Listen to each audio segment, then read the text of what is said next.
Hi there, welcome back to my channel, Learn Academic English. In today's video, I'm going to show you the differences in spelling between British and American English. And the reason I bring this up is that if you're an English learner, it's important for you to choose what type of English are you learning.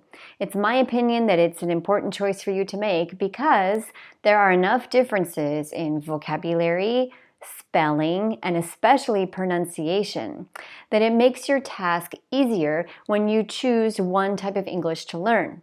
If you're going to learn American English, then you need to learn American English vocabulary, pronunciation, and spelling. You don't need to worry about learning both the British and American ones. And then later, when your English gets to a very high level, then you can go back and learn the British ones as well if you're interested in doing that. I also wanted to mention that it's important to note that differences in language doesn't mean that one is better or worse than the other. It's normal for language to change. This especially happens over time and distance. So different types of English have arisen as people colonized and moved to different parts of the world. And it doesn't mean that one is worse than the other. These changes in spelling are actually very normal when we think about how languages change over time. You're going to notice that the American spellings, some of them are more simplified than the British spellings, and that's also a normal process that happens in languages over time. Now, before we begin, I wanted to mention, why do we have some of these differences? Well, one of the reasons is that English comes partly from French, and some of the French spellings have been retained, and as English has changed in the United States, some of those French spellings have been dropped or simplified. Before we get into these differences in spelling, I'd like to remind you to please give this video a like and leave a comment if you find it helpful. Thank you so much. So let's begin.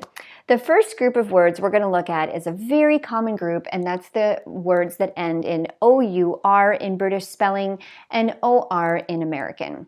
For example, common words like neighbor, labor, and harbor, these are going to end in OUR in the British spelling, but American spelling is going to be OR.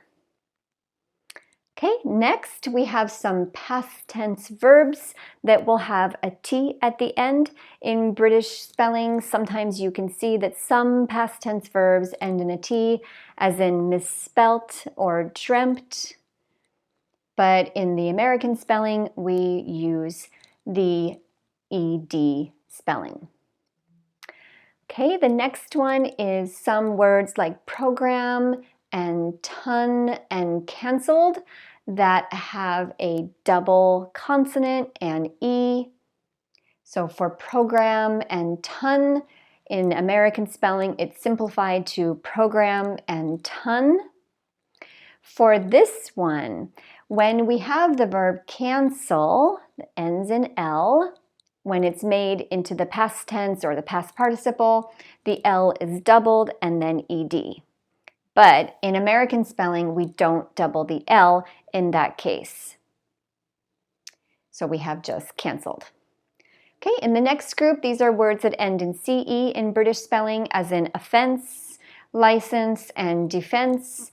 And in American spelling, they end in an S, as in offense, license, and defense. The next group is RE in British spelling, as in center and liter. In American spelling, we just spell it with ER, as in center and liter. Next, we have words that end in SE for British English, civilize, analyze, itemize. And in American spelling, these are spelled with a Z. And finally, I have a group of words here, and there are more examples, but I have a group of words here that are basically different changes, but all of them are simplifications in English. For example, airplane. In American English, we spell it airplane. Plow, we spell it P-L-O-W, plow. Draft, we spell it the way it sounds, draft. Jewelry, a little bit simpler in American English, jewelry.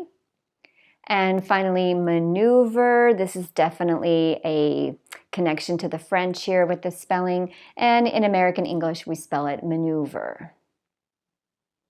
And this is another example of the R-E that we saw here, changing to ER. So you may notice sometimes there will be some of these British spellings. This is especially common with this one. So a lot of Americans actually will use this one.